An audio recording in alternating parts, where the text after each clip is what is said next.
Hi hello friends, எல்லாருக்கும் வணக்கம், welcome. எல்லோரும் எப்படி இருக்கிறீங்க? நாங்கள் நல்லா இருக்கோம், நீங்கள் எல்லாருமே நல்லா இருப்பீங்கன்னு நம்புகிறோம். ஓகே ஃப்ரெண்ட்ஸ், இன்றைக்கி எங்கள் வீடியோவில் என்ன பார்க்க போகிறீங்கன்னு சொன்னால், இன்றைக்கு வந்து ஒரு பெரிய சமையல் தான். இன்றைக்கி வந்து பார்த்தீங்கன்னு சொன்னால் ஒரு 55 பேருக்கு எல்டர் ஹோம் முதியோர் இல்லத்துக்கு சமைச்சு சாப்பாடு கொடுக்க போகிறோம். சிக்கன் சாப்பாடு. அதோடு வந்து பார்த்தீங்கன்னு சொன்னால் ஒரு 10-15 சாப்பாடு நான் வளமையாக கொடுக்குற தாத்தா பாட்டி ஐயாவாக்கள் பின்னம் தானே அவைகளுக்கும் கொடுக்க போகிறேன். இந்த சாப்பாட்டெல்லாம் ஏன் கொடுக்குறோம், எதுக்காக கொடுக்குறோம், யார் கொடுக்குறாங்கன்னு சொல்லி பார்த்தீங்கன்னு சொன்னால், ஜெயராஜ் அப்பாட நினைவு நாள். ஜெயராஜ் அப்பாண்ட அவர் எனக்கு நல்லாவே தெரியுமா. நாங்கள் முதல் இருந்த வீட்டுக்கு முன்னுக்கு தான் இருப்பார். என் மகள் எனக்கு கிடைக்க வயிற்றில் இருக்கும் போதெல்லாம் எனக்கு மாங்காய் வாங்கி தருவார், அச்சார் வாங்கி தருவார். கிளினிக்கு போகிறேன்டா என்ன அவர்கிட்ட ஆட்டோவில் தான் கூட்டிகிட்டு எல்லாம் போவார். நல்ல ஒரு மனிதர் தெரியுமா. முதல் நாள் அவரோட இப்படி கதைச்சிட்டு போகிறேன், அடுத்த நாள் அவர் இறந்துட்டார். அப்படியே இந்த ஜன்னலுக்கால நான் பார்க்குறேன், அவர் அப்படியே தூக்கத்திலேயே ஹார்ட் அட்டாக்ல இறந்துட்டார். அப்படியே இந்த கண்ணாலே பார்த்துட்டு அது இன்றைக்கும் மறக்க முடியாது எனக்கு.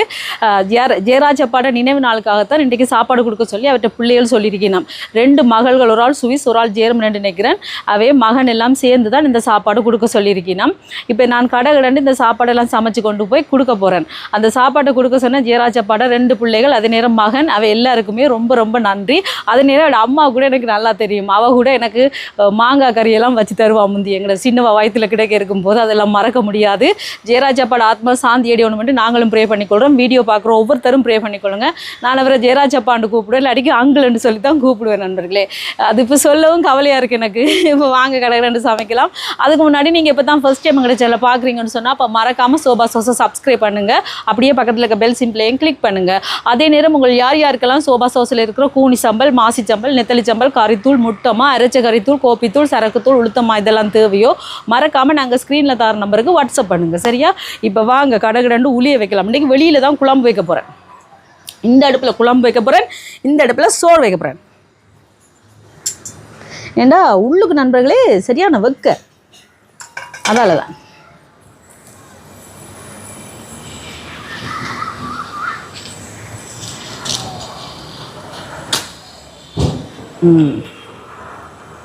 எப்படி பறக்குது பார்த்தீங்களா?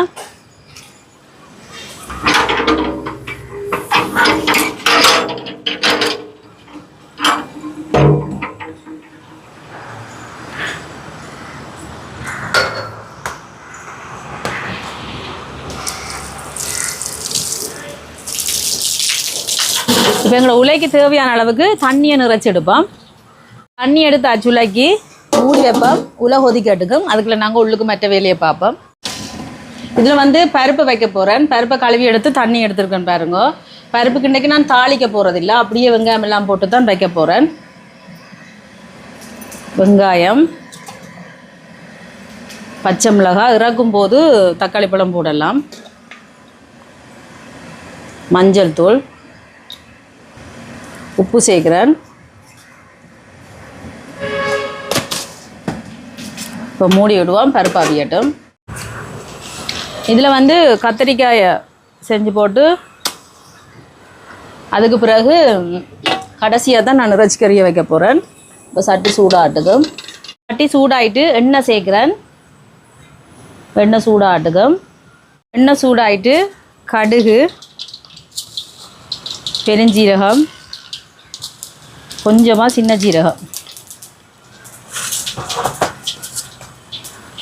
இனி இதில் செத்தல் மிளகாய் கொஞ்சம்,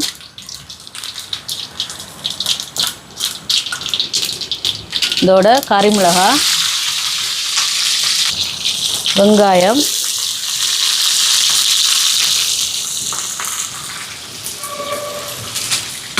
பச்சை மிளகாய், இதெல்லாம் நல்லா வதங்கட்டும். இப்போ வெங்காயம் எல்லாம் வதங்கி வருது. இஞ்சி பூண்டு பேஸ்ட் கொஞ்சம் சேர்ப்போம், கலந்து விடுவோம். தக்காளி பழம் சேர்க்குறேன்,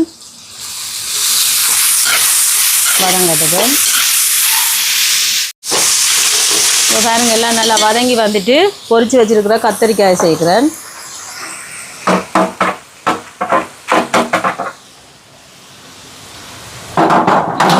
இதோட எங்கால பொரிச்சு வச்சிருக்கிற நெத்தலி கருவாடு.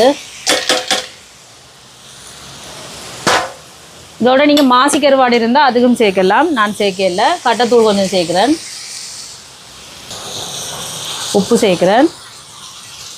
கருவாட்டிலையும் உப்பு இருக்கும், அதால் இவ்வளோ போதும். இனி எல்லாத்தையும் கலந்து விடுவோம்.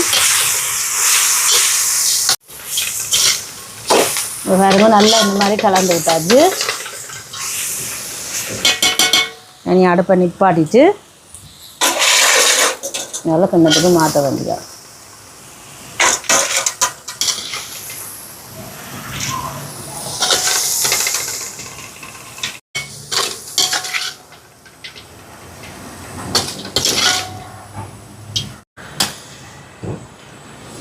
இப்போ இதில் வந்து பீட்ரூட் வரைய ரெடி பண்ண போகிறேன். சட்டி சூடாட்டுக்கும். இங்கே சட்டி சூடாயிட்டு எண்ணெய் சேர்க்குறேன். எண்ணெய் சூடாட்டும். கடுகு சேர்க்குறேன்.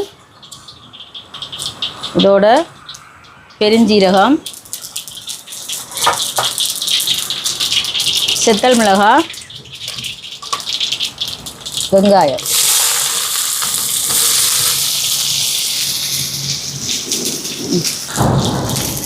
கருவேப்பிலையும் கொஞ்சம் சேர்க்குறேன். இதெல்லாம் வதங்கட்டும். பீட்ரூட்டை சேர்ப்போம். இங்கே பாருங்க வெங்காயம் எல்லாம் நல்லா வதங்கிட்டு பீட்ரூட்டை இந்த மாதிரி துருவி வச்சுருக்கிறேன்.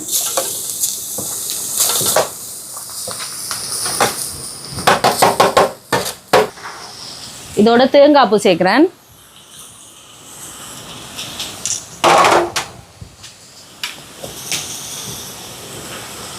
மஞ்சள் தூள், உப்பு சேர்க்குறேன்.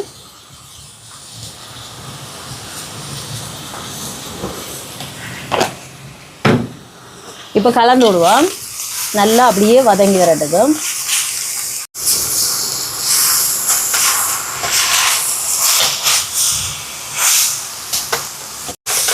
பாருங்க பருப்பு சூப்பராக ரெடி ஆயிடுச்சு. பருப்பா வாய் குளறுது நண்பர்களே. பீட்ரூட் ரெடி ஆயிடுச்சு. பீட்ரூட் வந்து ஆகலும் வதங்க தேவையில்லை, கணக்காக வதங்கினாலே நல்லா தான் இருக்கும். இனி அடுப்பை நிப்பாட்டி போட்டு இறக்குவோம்.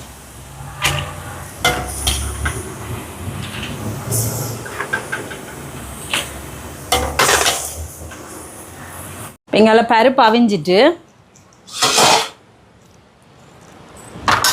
இனி வந்து பருப்புக்கு தேங்காய் பால் சேர்ப்போம். இது வந்து 2 ஆம்பால் 3 ஆம்பால் ஒரு கொஞ்சம். இதோட வந்து முதலாம் பால், தக்காளி பழம், உள்ளி, மிளகு, சீரகம் இடித்து வச்சிருக்கிறேன், அதையும் சேர்க்கிறேன். சேர்த்துட்டு இதோட வந்து கொஞ்சமாக கட்டத்தூள். இப்போ கலந்து விடுவோம். கொதிச்சோடனே பருப்பு இறக்க வேண்டியாம். பாருங்க நல்லாவே அவிஞ்சிட்டு பருப்பு பார்த்தீங்களா, நல்லா பூத்து வந்திருக்கு. இதுதான் சொல்கிறது பூத்து வாரதுண்டா. அந்த மாதிரி நல்லா அவிஞ்சுக்கிட்டு இருக்குது பருப்பு. பூ போல் அப்படியே விரிஞ்சு வந்துருக்கு. கொதிக்கட்டும். இப்போ உள்ள கொதிச்சுட்டு அரிசியை கழுவி எடுப்பேன்.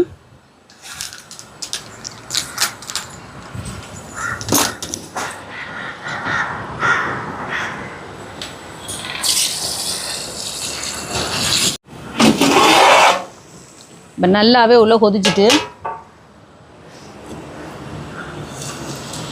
ரம்பையில் சேர்க்குறேன்.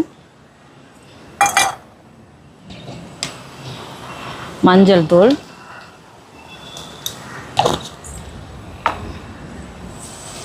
அரிசியை போடுவோம்.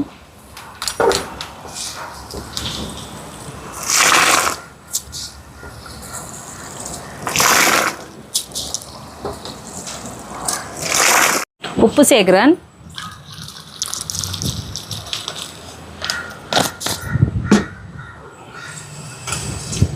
கலந்து விடுவோம். இந்த மாதிரி கலந்து விட்டாச்சு.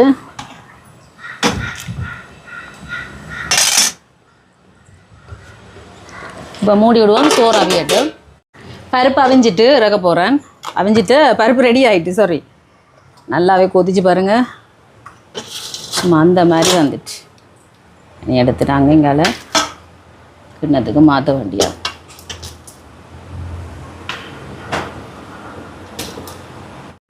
இப்போ இதில் வந்து வாசத்துக்கு வறுத்தெடுக்க போகிறேன். சிக்கன் கறிக்கு தேங்காய்ப்பூ, பெருஞ்சீரகம், சின்ன சீரகம், கடுகு, மிளகு, பட்டை, ஏலக்காய், ரம்பையில் எல்லாம் எடுத்துருக்கிறேன்.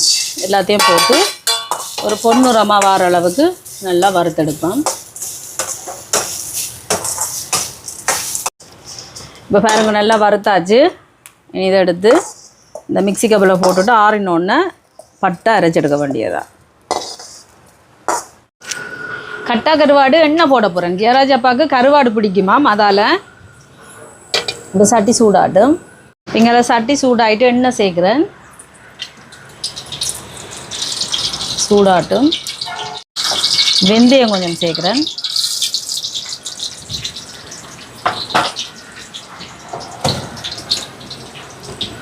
கருவேப்பிலை, பச்சை மிளகாய், செத்தல் மிளகாய், வெங்காயம்.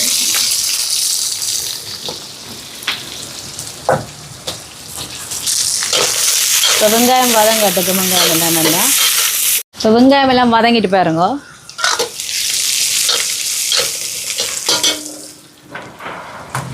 தக்காளி பழம் சேர்ப்போம்.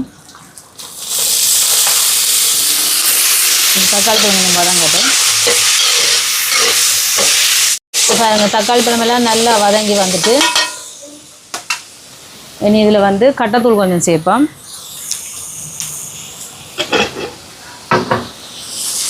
கலந்து விடுவோம். இந்த மாதிரி அப்படியே கலந்து விட்டுட்டு புளி சேர்க்குறேன்.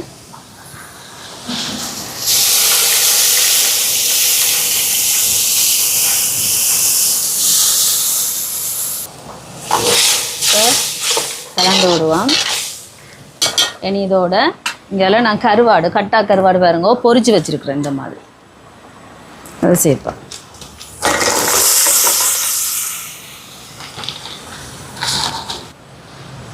இப்போ கலந்து விடுவோம். உப்பு வந்து கொஞ்சமாக சேர்ப்போம். ஏனெண்டா கருவாட்டிலேயும் உப்பு இருக்கும், அதால் கணக்காக சேர்ப்போம்.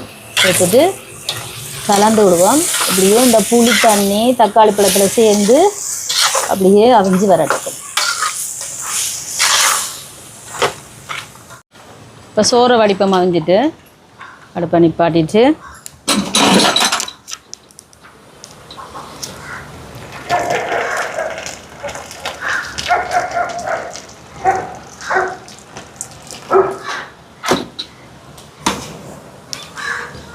நல்ல கணக்கான ஒரு முக்கால் பதத்தோட வடித்தோம்னா அந்த சூட்டுலேயே மிச்சமாக அவிஞ்சிடும்.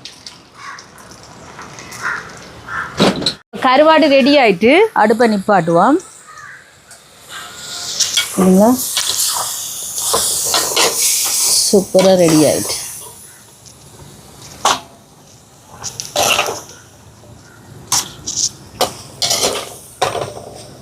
இதில் வந்து சலாட்டுக்கு அன்னாசி பழம், வெள்ளரிக்காய், தக்காளி பழம், வெங்காயம் வெட்டி எடுத்துருக்கிறேன். உப்பு சேர்க்குறேன். இதோட மிளகுத்தூள்,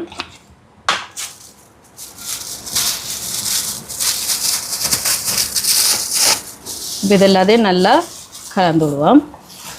இப்படி அடியில் இருந்து எடுத்து நல்லா கலந்து விடுவோம்.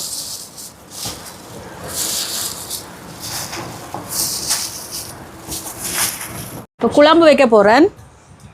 சட்டியை வைப்போம், சூடாட்டுக்கும். பார்த்தீங்களா, சோறெல்லாம் வடிச்செல்லாம் கழுவியாச்சு. இப்போ கடை ரெண்டு குழம்பு வைக்க வேண்டிய எண்ணெய் சேர்க்குறேன். குழம்புக்கு சூடாட்டுக்கும். இதில் வெங்காயம், பச்சை மிளகாய்,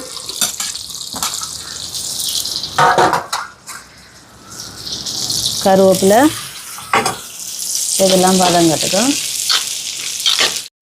இப்போ வெங்காயம் எல்லாம் வதங்கிட்டு இஞ்சி பூண்டு பேஸ்ட்டை சேர்ப்போம்.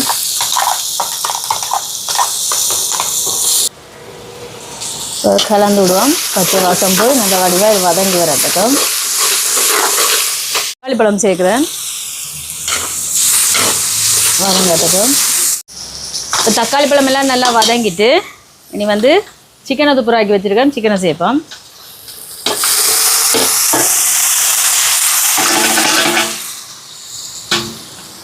உப்பு சேர்க்குறேன்.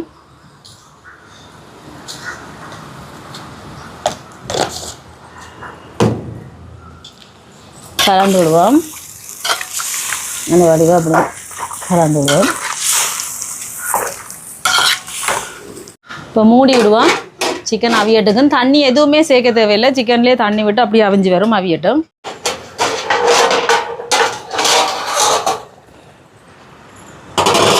இப்போ பாருங்க சிக்கனுக்கு நான் தண்ணியே சேர்க்கல இப்படி தண்ணி விட்டு வந்திருக்கேன்னு சொல்லி பார்த்தீங்களா. இப்போ வந்து குழம்பு தூள் சேர்ப்போம். இது வந்து சோபா சாஸ் கறி பவுடர், சுத்தமான சுகாதாரமான முறையில் தயாரிக்கப்பட்ட சோபா சாஸ் கறி பவுடர். நீங்களும் ஆர்டர் போடலாம் சரியா. இது வந்து எங்களோட உரைப்புக்கு தேவையான அளவுக்கு தான் இப்போ நாங்கள் சேர்ப்போம். இதோட வந்து தேங்காய் பால், இது வந்து முதலாம் பால்,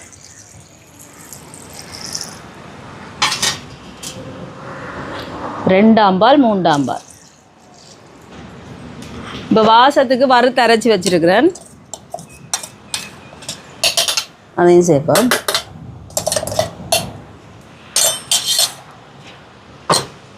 கலந்து விடுவோம். நல்ல வடிவாக இந்த மாதிரி கலந்து விட்டோம்னு சொன்னால் அது பாட்டுக்கு சூப்பராக கொதிச்சு வரும் பார்த்தீங்களா.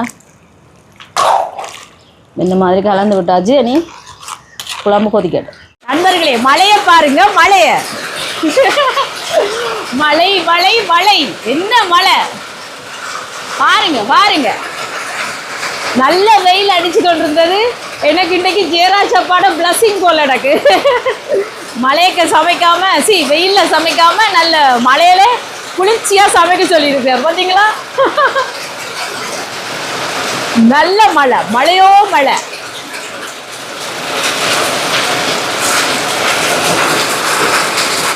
இப்போ குழம்பு ரெடி ஆயிட்டு இறக்குவோம். பாருங்க சூப்பராக ரெடி ஆயிட்டு. நல்ல மழை நண்பர்களே, மழையோ மழை, செம மழை தெரியுமா. இப்போ காகத்துக்கு வைப்போம் சாப்பாடு.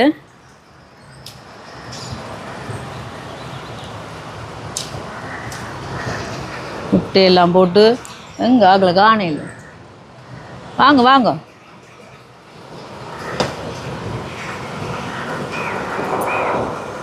மழை, நல்ல மழைக்குள்ள வைக்க விளையாட்டு.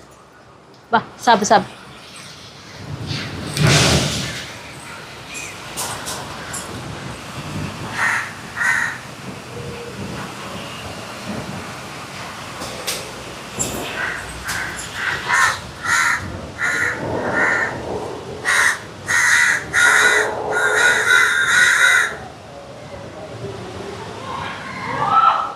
இப்போ சாப்பாடெல்லாம் ரெடி பண்ணியாச்சு. வாங்க நீ கட்டுவோம். இது பாருங்க சோறு, இங்கே பீட்ரூட் வர, இது கத்தரிக்காய் நெத்தலி கருவாடெல்லாம் பொரிச்சு பிரட்டி இருக்கிறேன்.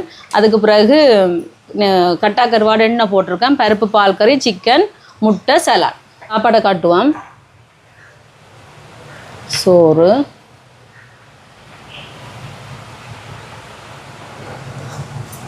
அதுக்கு பிறகு கத்தரிக்காய்,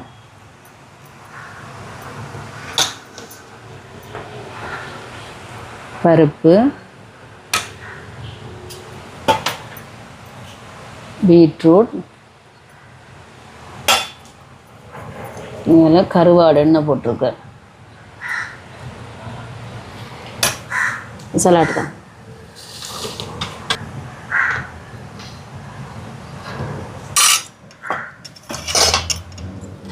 நல்ல முட்டை வைக்கிறதுக்கு இடமே இல்லாத அளவுக்கு வச்சு சாப்பாடு. அதுக்கு ஒரு சிக்கன் குழம்பு.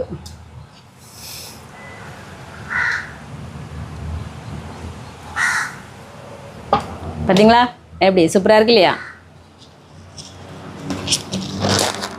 இதே மாதிரி எல்லா சாப்பாட்டையும் கடை ரெண்டு கட்டி எடுப்போமா.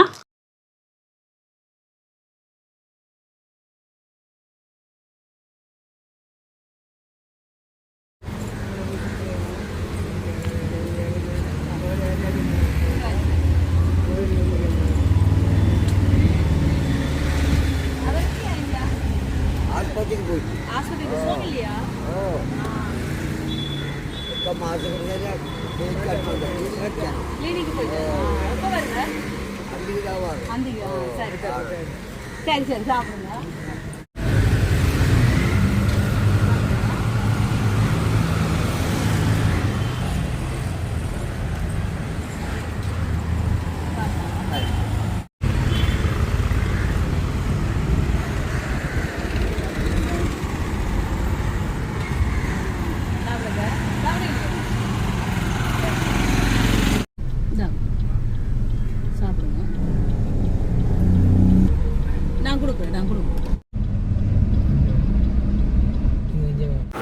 இப்போ சாப்பாடு எல்லாமே கொண்டு போய் கொடுத்துட்டு வந்துட்டேன். அங்கே முதியோர் இல்லத்தில் பார்த்தீங்கன்னு சொன்னால் வீடியோ எடுக்கலாதான். நான் ஏற்கனவே ஒருக்கா வீடியோ எடுத்து போட்டிருந்தேன். அது பார்த்தீங்கன்னு சொன்னால் அங்கே இருக்கிற முதியோர்கள் பார்த்தீங்கன்னு சொன்னால் வெளிநாடுகளில் இருக்கிற பிள்ளைகள் வந்து அவையோட அம்மா அப்பாக்களை அங்கே பார்க்க முடியாதானே அப்படியான ஆக்கள் வந்து இங்கே விட்டுருக்கணுமா. அப்போ நாங்கள் வீடியோ எடுத்து போடும்போது அது அங்கே இருக்கிற ஆக்களுக்கு அது பிரச்சனையாமன்னு சொன்னால் என்னத்துக்கு நீங்கள் வீடியோ எடுக்க விட்ட நீங்கள் அப்படின்னு சொல்லி அவைக்கு அந்த பிரச்சனைகள் வருதாம். அதால் வந்து பார்த்தீங்கன்னு சொன்னால் வீடியோ எடுக்க வேணாம்னு சொல்லிட்டீங்கன்னா அதால் நான் வீடியோ எடுக்க இல்லை, சாப்பாடு கொண்டு போய் கொடுத்துட்டு வந்துட்டேன். அதோடு வந்து பார்த்தீங்கன்னு சொன்னால் நான் வளமையாக கொடுக்குற ஐயாவாக்களுக்கெல்லாம் கொண்டு போய் கொடுத்துட்டு வந்துட்டேன் சாப்பாடு. அதில் எனக்கு நிறைய மன திருப்தி. ஒரு 10-15 பேருக்கு தான் நான் கொண்டு போய் கொடுக்க முடியாத மாதிரி இருந்துச்சு. நான் வளமையாக கொடுக்குற ஐயா வந்து பார்த்தீங்கன்னு சொன்னால் அவர் கிளினிக்கு போயிட்டாராம். அவருக்கு வந்து கொஞ்சம் வருத்தம், அதால் கிளினிக்கு போயிட்டார், பெரிய ஆஸ்பத்திரிக்கு. பின்னேரம் தானம் வருவாராம். பின்னேரம் வந்து அந்தோணியரப்பா கோயிலுக்கு முன்னால் ஒரு கடை இருக்குது, அதுக்கிட்ட தான் அவர் இரவில் தூங்குவார். பகலில் வந்து பார்த்தீங்கன்னு சொன்னால் வேளாங்கண்ணி கோயிலுக்கிட்ட இருப்பார். அதால் அவர் எனக்கு பார்க்க முடியாமல் போயிட்டு மற்ற ஆட்களுக்கு எல்லாருக்குமே சாப்பாடு திருப்தியாக கொடுத்துட்டு வந்துட்டேன். ஆனால் வந்து எல்டர் ஹோமில் வந்து பார்த்தீங்கன்னு சொன்னால் எப்படி தான் உள்ளுக்கு நாங்கள் கொண்டு போய் அவையில் வீடியோ எடுத்து அவையோட பிள்ளைகள் வந்து பிரச்சனை, அவை வந்து அங்கே இருந்து காசு கட்டித்தானா அந்த முதியோர்களை வச்சிருக்கணுமா. அப்போ பார்த்தீங்கன்னு சொன்னால் நாங்கள் வீடியோ எடுத்து போடும்போது அது அவைக்கு பிரச்சனையாக மாறுறதால நான் வந்து வீடியோ எடுக்கல, ஆனால் சாப்பாடு கொடுத்துட்டேன் நண்பர்களே. இப்போ வந்து இந்த வீடியோ பாருங்கள், பார்த்துட்டு எப்படி இருக்குன்னு சொல்லுங்கள். இந்த சாப்பாட்டை கொடுத்து அந்த ஜெர்மனில் இருக்கிற சிஸ்டருக்கும், சுவிஸில் இருக்கிற சிஸ்டருக்கும், ஸ்ரீலங்காவில் இருக்கிற என்னோட தம்பிக்கும் ரொம்ப ரொம்ப நன்றி. இந்த வீடியோ பாருங்கள், பார்த்துட்டு எப்படி இருக்குன்னு சொல்லுங்கள். வீடியோ பிடிச்சிருந்தா மறக்காமல் லைக் பண்ணுங்கள், ஷேர் பண்ணுங்கள், கமெண்ட் பண்ணுங்கள், அப்படியே சப்ஸ்கிரைப் பண்ணுங்கள். சப்ஸ்கிரைப் பண்ணிவிட்டு பக்கத்தில் இருக்க பெல் சிம்பிளை கிளிக் பண்ணுங்கள். அதே நேரம் எல்லாருமே ஜெயராஜ் அப்பாட ஆத்மா சாந்தி அடையணுமென்று ப்ரே பண்ணிக்கொள்ளுங்க. நாங்களும் ப்ரே பண்ணிக்கொள்கிறோம். அவருக்கு பர்த்டே எப்போன்னு சொல்லி பார்த்தீங்கன்னா February 29 நினைக்கிறேன். ஏன்னா அது வந்து 4 வருஷம் ஒருக்கா தான் வரும் நினைக்கிறேன். 28ஓட February மாதம் முடிகிறது தானே, அது மட்டும் எனக்கு ஞாபகம் இருக்குது. ஏன்னா அவர் எனக்கு சொல்லி சிரிப்பார், எனக்கு 4 வருஷத்துக்கு ஒருக்கா தான் பிறந்த நாள் வரும் அப்படின்னு சொல்லி ஞாபகம் இருக்குது. எல்லாருமே ஜெயராஜ் அப்பாக்காக ப்ரே பண்ணிக்கொள்ளுங்க. ஓகே ஃப்ரெண்ட்ஸ், நான் உங்களை இன்னொரு வீடியோவில் சந்திக்கிறேன். பை டாடா.